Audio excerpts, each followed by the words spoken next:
Good morning, Fiji, and welcome to the Brunch on MaiTV. I'm Ilaitia Ravuwai. And I'm Lusi Banuve. Thank you for joining us. We hope you're having a great day so far. Coming up on the show this morning, we'll be speaking to Fiji Council of Social Services representative Josaia Tokoni, as well as a content creator, Shazna Nisha, who you might know from the Tavakumbu Daily Fresh Facebook page, especially if you live in Lautoka. Look at the headlines first. On the MaiTV website, Fiji tells China Pacific missile test not something that friends do. And on the front page of the Fiji Times, package of cocaine washes up in the Central Division coastline. And in the Fiji Sun, Seru Ratu calls for a reduction in the size of the civil service. Great, interesting stuff this morning on the headlines as we look at what's happening. As you also know, this week is budget debate week. Yes, great stuff that's happening. Yeah. We also took a lot of stuff that has been said by the Prime Minister as well on how this budget should be. Looking at that, also the Leader of Opposition presenting the similar aspects of the budget, what he thinks should have been in it and what should have not been. So and the call for the reduction in the civil service. That's right. Contentious issue. That's in the front page of the Fiji Sun this morning. And joining us, the headline rather, this was something that we spoke to Nditoko on. 2 hours before the announcement by Prime Minister Rambuka and Albanese last week, China had presented, had did some missile tests. We also spoke to Nditoko about it. Well, I think Fiji has made its intentions very clear in establishing and also advocating for the Pacific to be an ocean of peace. And Fiji stands by that declaration along with other members of the Pacific Island Forum leaders. And you know, we have superpowers who can do anything that they want. There are a few that traverse our oceans. But what we call upon them to do is to be responsible and to hearken unto our request that our declaration be observed, that this maintain nuclear-free and an ocean of peace. So that's where we'll make our stand. We'll make our own intentions known to Beijing regarding the events of last week. So, but in a very friendly note, we just let them know that, look, we are friends. Please observe what friends do. Lavenia, you're at the a Court of Appeal this morning. What's happening there? That's right. I'm here at the Beuto Court of Appeal complex, where we've been following this story from June last year. And this is the second attempt by the Prime Minister, Fiji Prime Minister Sitiveni Rabuka, to stay the effects of the ruling that was passed down in February. Remember that ruling where Justice Ngeri ruled that the termination of the former FACA Commissioner, Barbara Mali, was unlawful, and that the only body that has the powers to appoint or terminate Ms. Mali is the Judicial Services Commission. So that happened. That happened back in Feb. You remember the Prime Minister talked about appealing, and he filed applications for that. But we also heard that won't be heard till next year. So in the meantime, the Prime Minister has made applications to stay, effectively support the ruling, support the effects of that ruling, the February ruling. And then, well, this is the second attempt, like I said. He made the first attempt back in last month. That was refused by Justice Ngeri again. And today, he's making an attempt. He's actually filed directly with the Court of Appeal. The Prime Minister has to effectively pause that. And whilst waiting for the Court of Appeal to consider his appeal, his main appeal, which is the February 2nd court ruling. Just for the viewers' clarification, La, this is not the actual appeal by the Prime Minister. That's right. This is not the main appeal. This is a stay application, which means that he's asking the court to stop the effect of that ruling that was made in February. Remember that ruling that was made in Feb, where it essentially allows the JESC to decide on Mali's future. Where to from here? Have you spoken Okay. to the council? I have not. So that's the. No, I have not. The case or the sitting does not start till 10:30, so I have another 20 minutes before I go in. Essentially, because this is the first call, so what they'll do is draw up a timeline, which means the timeline. So when both parties will make submissions, this is Mr. Valenitambo for the Prime Minister and Ms. Tania Wanganisa for Ms. Mai. So they'll make submissions to and fro, and then we have a hearing as usual before the court decides where to from here, what rulings make, whether it will mirror the ruling by Justice Singenge last month. That will have to be seen. Would Valenitambo have the same argument, do you think? Or is he preparing a different set of arguments from which he presented before Twingerngere the last time?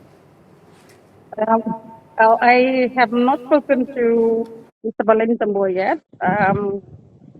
I would think so, because this is the same argument that they were saying that if the JSC were to rule and then reappoint or put back Ms. Mali as the packet commissioner, that would be disastrous because they are still waiting on the main appeal.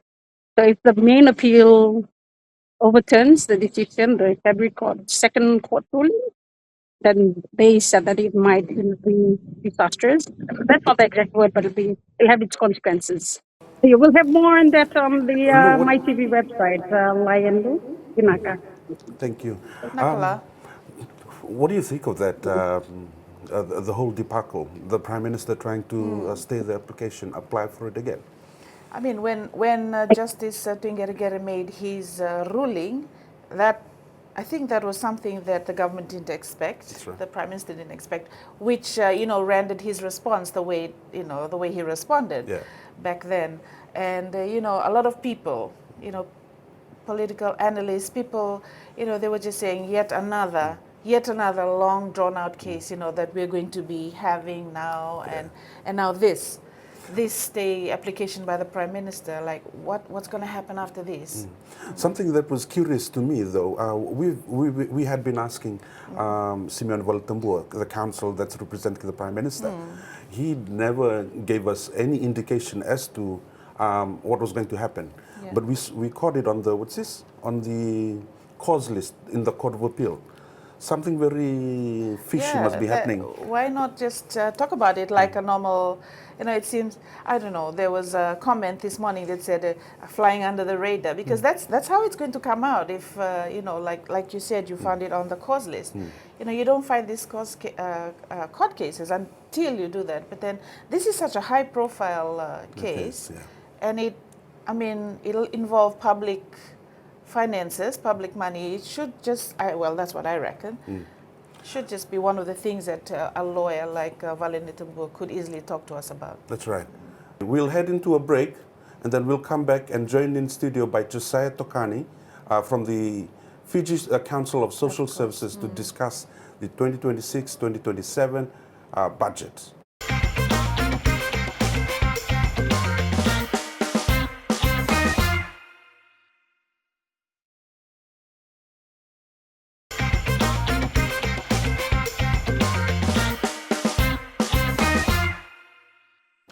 Welcome back. You're watching The Brunch on MaiTV, and we're joined by Fiji Council of Social Services Program Manager, Josaia Tokoni. Bula Josaia. Welcome to the show. How are you this morning? I'm good. All right. We'll just begin off. Budget debates is happening. You've had about 2 weeks to go through. Have you been visiting your communities, gauging what the perception of the budget is from the communities that you serve? Yes. On the outset, we're yet to. We normally have a post-budget workshop where we invite our communities to then delve into the budget estimate. We haven't done that yet. We'll do that after the debate. But for now, they've been looking at how much of the budget gets reaches them in other sense. So it's not as how can I say, flowery or a good look for now, but time will tell by the end of this week after the Committee of Supplies. That's right. Also, the government has outlined some of the initiatives to assist low-income earners. This is, I wanted to gather your thoughts. These are increased social welfare assistances, expanding housing support for low and middle-income earners, and other targeted measures that will provide assistance to vulnerable communities. That's some of the things that have come out in the budget this week. Your thoughts on the matter? Acknowledging all those measures or all those budget that they've announced for the vulnerable, and I'll just pick a few. For example, in terms of housing, all those assistance towards housing, there is only 0.5 of the budget. And I'm referring to the budget because it is one of the biggest budget in Fiji's history, if I'm correct. And therefore, we were hoping for more relief towards the community. However, for all those items that they've identified going towards the community is a very small portion of the budget. So the question that FCOSS is asking is how much of this budget reaches the community, not how big the budget is. Lucy? When you break it down, like you said, Josaia, when you break it down, the last thing you said there was how much of it really gets to the community, because I understand one of the work that FCOSS does is helping families, helping communities identify with such a huge budget like this. How do you break it down, so that they understand what what it looks like, what is it to them in reality? Yeah? Could you just talk about the work that FCOSS does in that sphere? At the outset, we normally look at the budget, and they already divided into two huge main categories, and that is operating expenditure and also capital expenditure. And this current budget, the estimate is 82% of the budget estimate goes towards operation. And operation goes towards salaries, goes towards payments for operating government offices. It also goes towards running offices and their transports and services around, which part of it reaches the community. The capital expenditure is 18%. And that's an issue for us. And the reason why it is an issue for us, the 18%, is because this is how much the government set aside, or the government investment into capital expenditure. This translates into roads, this translates into health facilities, this translates into new schools, and any capital expenditure. And we're not seeing much of that. And even the proportions to have 82% for operations and 18% for capital, that's already a red flag. We've had few other dialogue after dialogue Fiji, and I've been criticized a few times, and they're saying, but the salaries of civil servants reaches the community, and we also have operating grants that reaches the community. The issue is with operating expenditure, it's gone by the end of the year, because you're paying salary and that's it. But when it comes to capital, it translates into economic development. It translates into the level of access for community. It translates to them having a better health facility. Translates to more schools that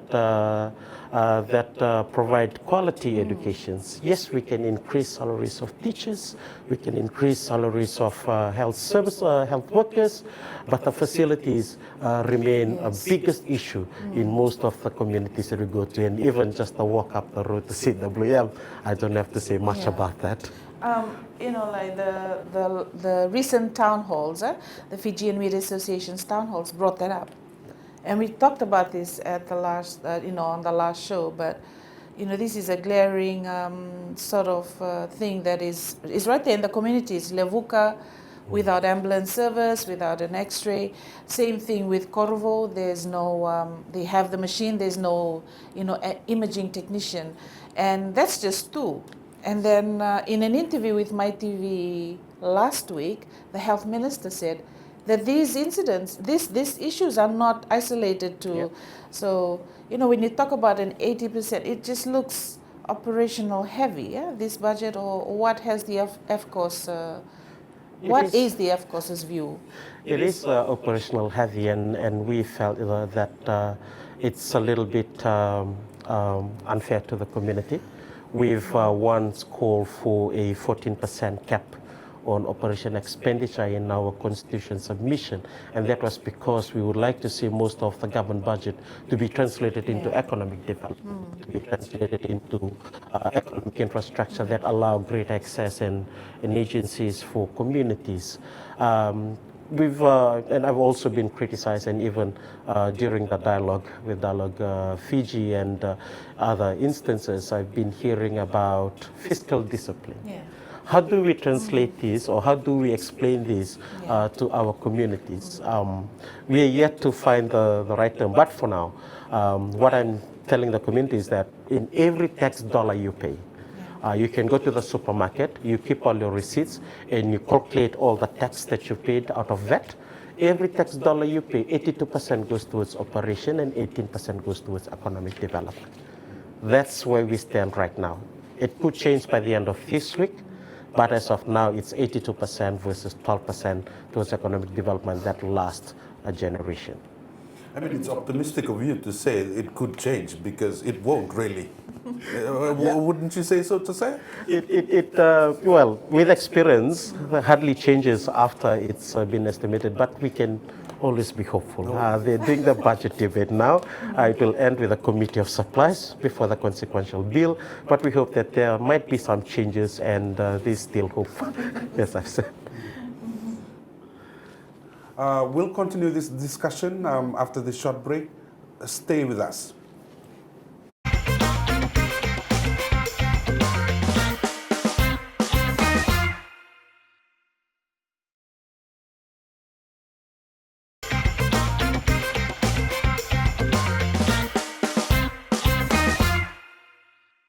Welcome back to the brunch. We have with us in studio Josaia Tokoni from the Fiji Council of Social Services, and we are discussing the 2026-2027 budget and the ongoing budget debate in Parliament. Josiah, before the break, we talked about how FCOSS has this, after the budget is announced, and after this week, you have analysis with your communities. Now, if you could just talk briefly about which are these communities, and how long is the discussion for, and what does it entail? Thank you, Lucy. FCOSS is a membership-based organization, and we have members from across Fiji, and the way it is set up, that membership comes in two ways, and one of them are the collections or clusters of community-based organizations which form District Council of Social Services. For now, we have around 24, 25, I stand corrected, but in the Western divisions, we have big courses in Rekeraki in Ra, we have in Tavua, Mba, Lautoka, Nandi, and we also have Nandronga Dikos, we have Vatulele as we speak. We are yet to visit Malolo and Naviti very soon. hoping to get them established. In the Central Division, we have Lamisuva Nosori, Nasinu. We also have Rewa that looks at the Delta, and Nosori is still looking after greater part of the Levu. And we have Vuna in Naitasiri, and that is Tolisuva Sawani and Vatavula. And we've also recently been joined by Naluwai in Naitasiri. In the Eastern Divisions, we have Ovalau Dikos and Motoriki Dikos. We also have Nakasalaka in Kandavu and Moala Dikos in the Lau group. We have conversations with a few other Tikinas in the 3 provinces, and we are looking at expanding those membership in the coming months or even the coming years. In the Northern Division, we have 2 in Bua. We have the Bua South, and we have Buranitu. We also have 2 in the Konrabe, where we have Savu Dikos that looks after the Konrabe at large, and we have Rambi Dikos recently joined late last year, and we have Madhuata that looks at Madhuata. So these are the communities that we have, and in all our discussions, we have to get them, at least a rep or 2 from these communities to come and discuss about whatever we're discussing. And our history of discussing about budget started with understanding the budget process. It started back in 2020 and 21, and for us to translate the budget process to our communities. It was mind-blogging, and it was an eye-opening for most of them, and even for them to realize that, hey, I can participate. And then we started with budget submissions, so they start to participate actively.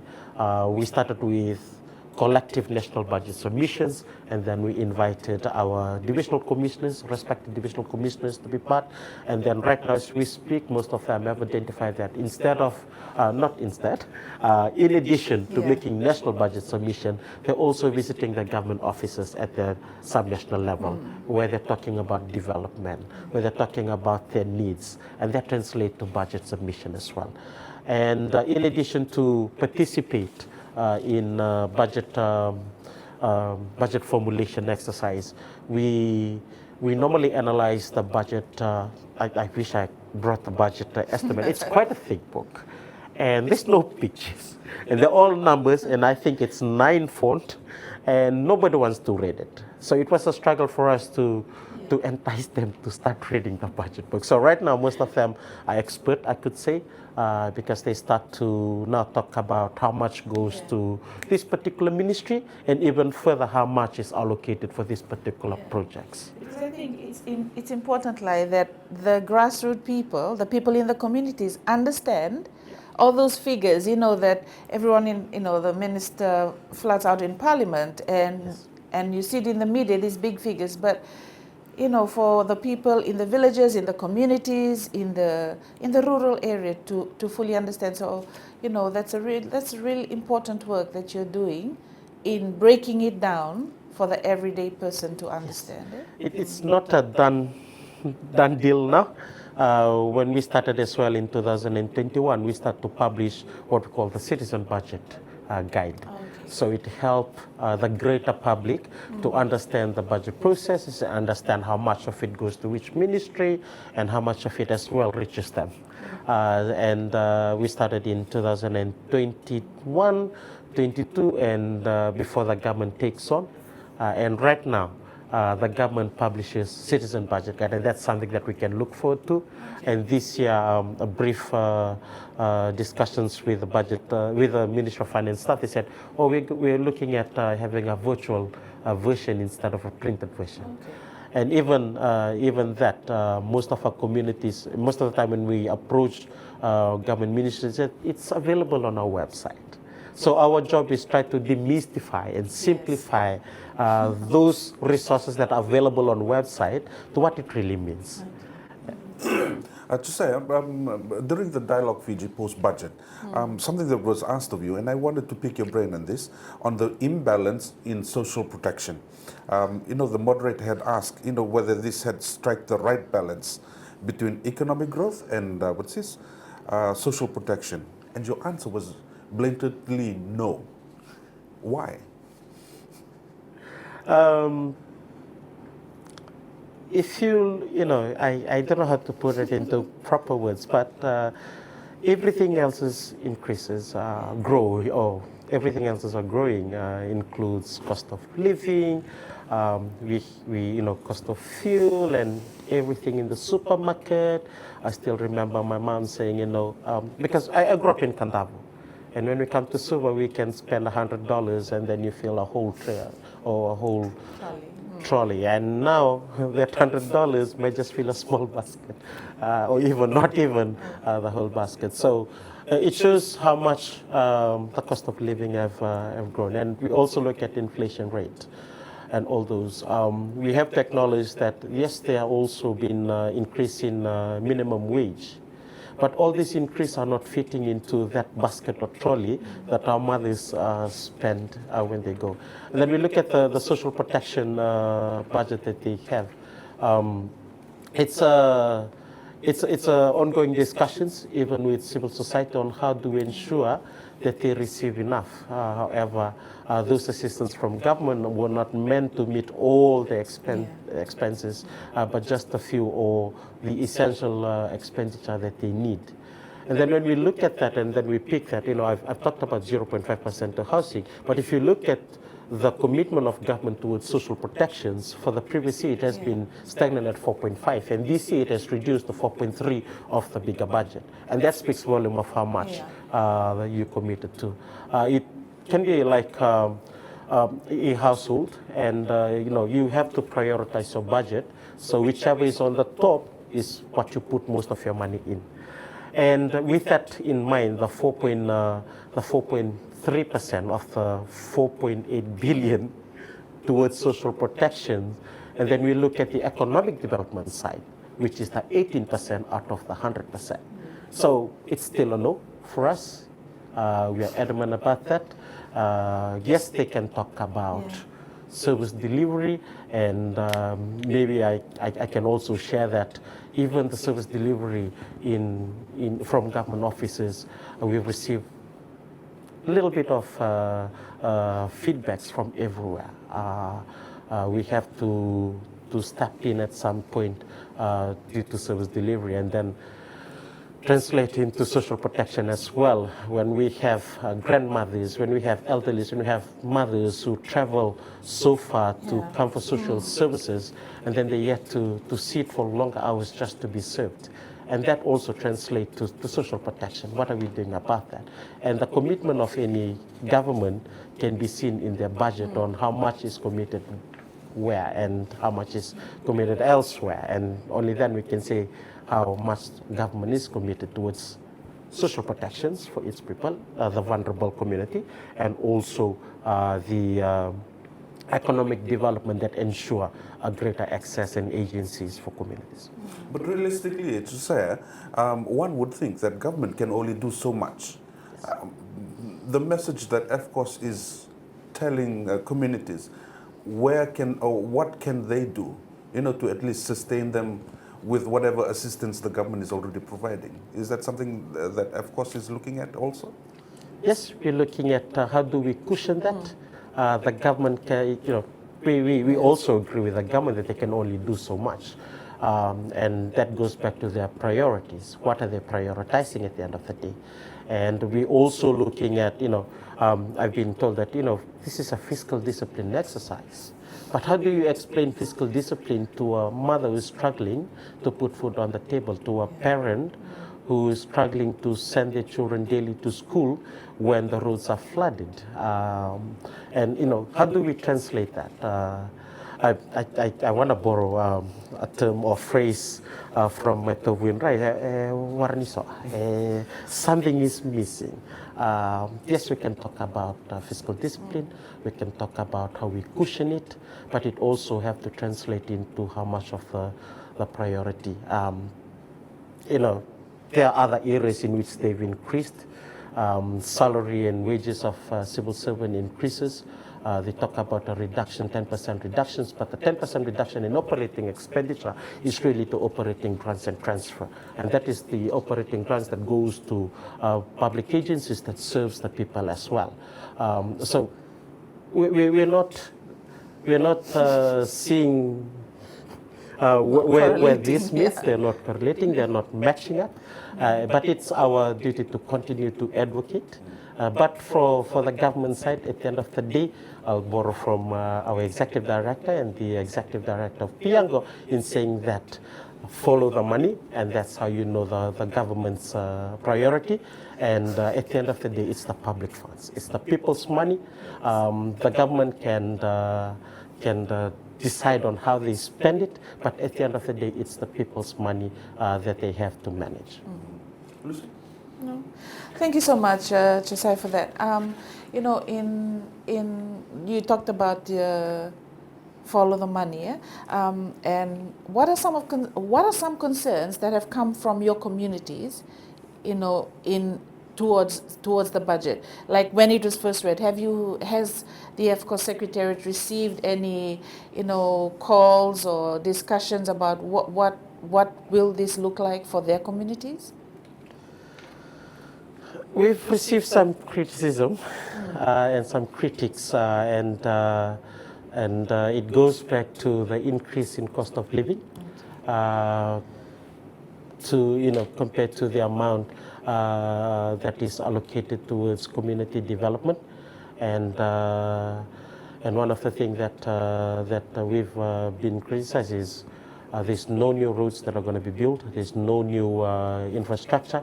However, they continue to build on the infrastructures that they've been building, and even the last year's budget, they announced $900 million towards capital expenditure, and the revised estimate is for last year, when they announced the budget, there's a reduction of 135 million. That means 135 million is taken out of their planned capital expenditure. Yeah. So where did the reduction comes from? How much of that is absorbed into? So it's not matching, and that is 135 of the 18% that we're talking about now. So they're bracing themselves as well as communities. Yes. We talk about community resilience, we talk about agencies, and that's why we talk about access a lot, because the community can really be resilient when the infrastructure allows them to. Yes.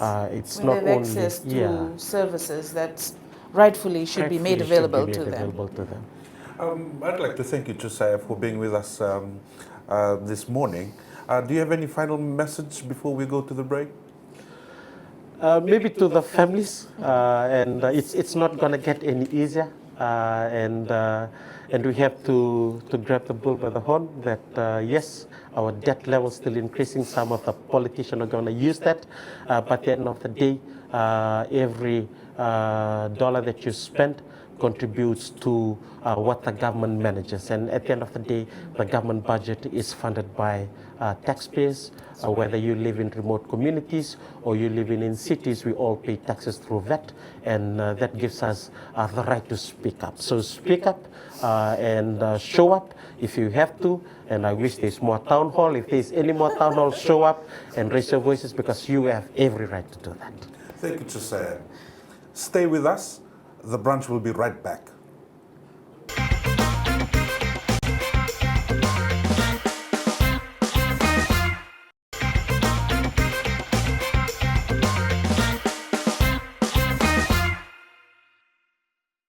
Good morning, Fiji. This is Nisha, your Chief Freshness Officer here at Tabukumbu Daily Fresh.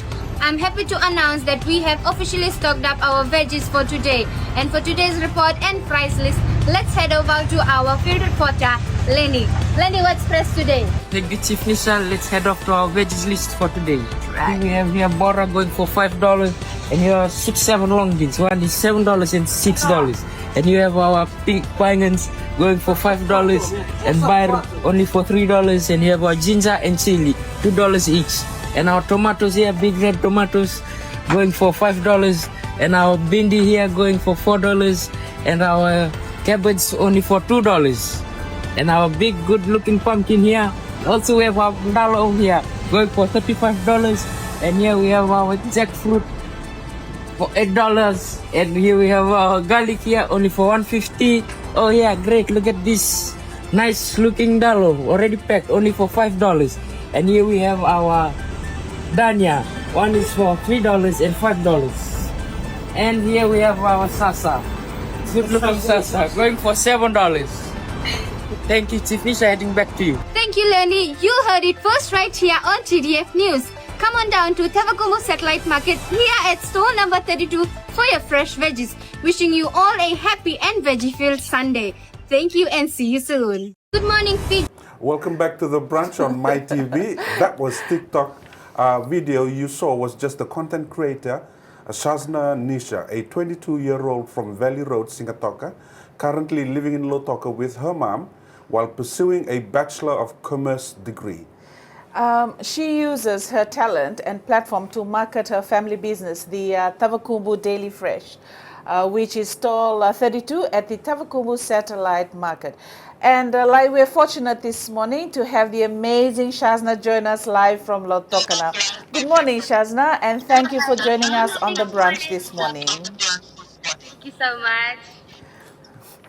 Shazna, can you tell us a little bit about yourself and the content creating that you do?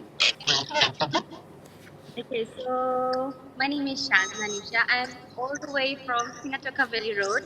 I'm actually here in Lautoka getting my degree and doing my small businesses as well. And I started this content creation. Well, I'm a social media girly. I love creating videos. And from my experience as a digital content officer, I've actually learned a lot of things about this marketing, and also I thought to myself, why not just use this to promote my own family business? So yeah, that's how I started, and it's actually going great. And I'm so grateful for all the love and support. You just mentioned that it's been going great. Eh? Tell us a little bit about what the experience and the feedback has been. What has been like since you started this journey? Well, at this point, it was an rewarding experience for me. There were a lot of negativities and also challenges. Actually, leaving my full time corporate job and then starting off with something small, it's been really hard for me, like coping with everyone's back talks and everything. But yeah, with all the positivity, I give it a go, and it is what it is today. Shazna, what has been the positive vibes that you'd like to share with your followers and who have, rather, your customers and those thinking of using social media the same way that you market your business? Well, I would like to pass a message to my young generation. This is your age to explore things. Do not hesitate to start small, and this is your time to explore. Like, you'll have to figure out things at this age. Otherwise, you will be questioning yourselves in your 30s. Why didn't I did that earlier? Why didn't I start soon? So yes, I would like to pass this message to my young generation. Just try it. Never mind it's small or big. Just try it, and you can figure out that what works best for you, and then later you can decide on which career you want to choose, and work on it, grow it with passion and everything. Put your heart into it, and you will surely grow that business. Just do it. Shazna, one last one from me. How do people get in touch with you? Your business, Okay, so that is. they get in touch with me. I give my phone number on my videos, and of course through TikTok, through Messenger, they message me. Sometimes I can't reply to all of them. I get so many hate comments for that, for not answering calls, but it gets very hard. Like, as soon as I answer one call, the other one comes. It gets very hard and frustrating for me. Thank you, Shazna, for joining us this morning. Thank you so much. Bye. To McDonald's Fijian Drua camp where Angie Lal joins us live. Bula Vinaka, Angie. You have less than 5 days till the semifinals. What has the schedule been like this week, Angie? It's been great. The girls last week you were speaking to Elena. She mentioned that the girls had training. The vibe this week, knowing that it's game week, has been amazing. Training yesterday, training today. Tomorrow's day off. Thursday's training. Friday we have captain's run, and then on Saturday it's game day in Lautoka. It's just the women's team, the McDonald's Fijian women's team, and us, the staff. We're getting hyped up. Encouraging fans to come and watch the game. If you've got nothing to do, please come out in numbers. Tickets are from $5. Angie, you've talked about this being the semifinals and the journey that this amazing group of women have been on. How special and how significant is this game, Angie? Not only to the Drua, but to women's rugby in Fiji as a whole. Very, very significant. We're pretty much creating history. It's the first time we're hosting a standalone semifinals for Super Rugby W here at home. The last time we did this was 3 years ago in Suva. It was a double header between where the girls go on and then the boys after. But this one is the first time for us to have a standalone in Lautoka in the West. And we are playing the Reds. We've played them a couple of times before. We beat them early this season, but it's always a seesaw with them. But with the women, they've won the title, the Super Rugby title in their first year, 2022 and 2023 was it. And it's a different era of sort of like women's rugby, because now we've got a lot of more fans who are aware of it.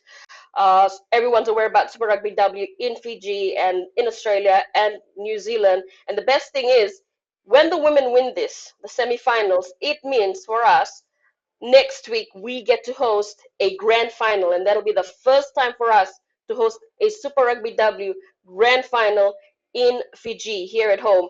We'll get this week out of the way with going each day as it comes, taking each day as it comes, and then come Saturday, we see how we go with the Reds. We're positive, the girls are positive, and the fans are positive, and we're here to create history, and we hope you're coming along on the journey with us. What sets the team apart from the rest in the Super W? Well, one thing, they come in, like the girls that we have here, in Australia, you've got about 5, 6, 4 different clubs that represents different parts of Australia.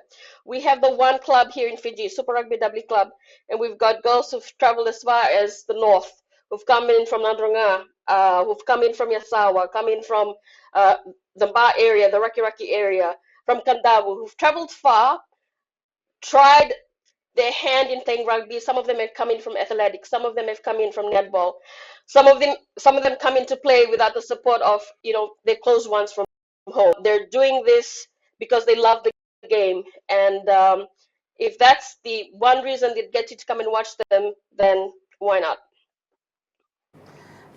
Angie, with just a few days, like we mentioned earlier, it's just a few days now before kickoff, before Saturday kickoff at Churchill Park.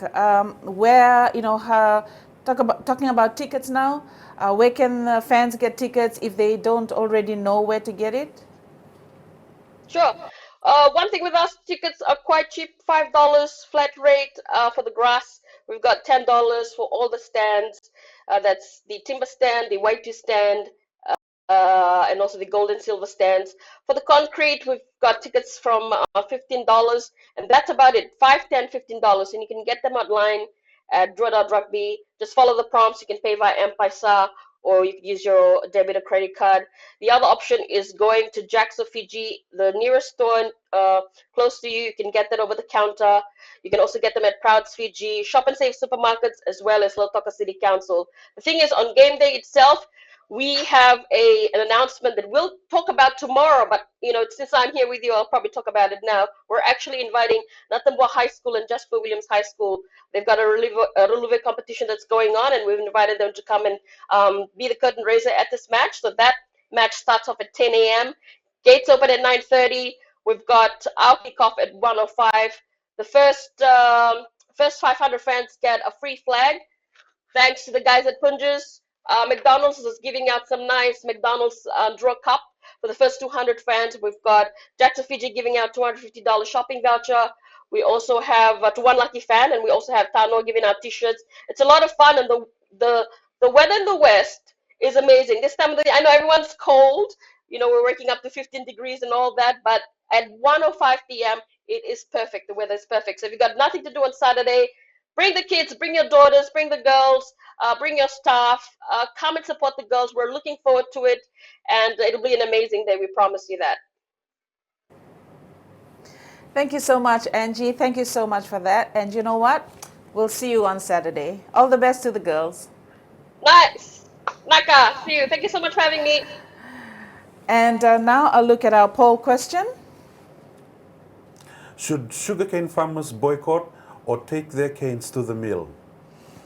Let us know what you think by answering the poll question that is pinned at the top of the MaiTV Facebook page. Well, that's it from us, Lucy. I hope you enjoyed the show. Thank you for joining us for the brunch. I'm Lusi Banuve. And I'm Ilaitia Ravuwai. Have a great week.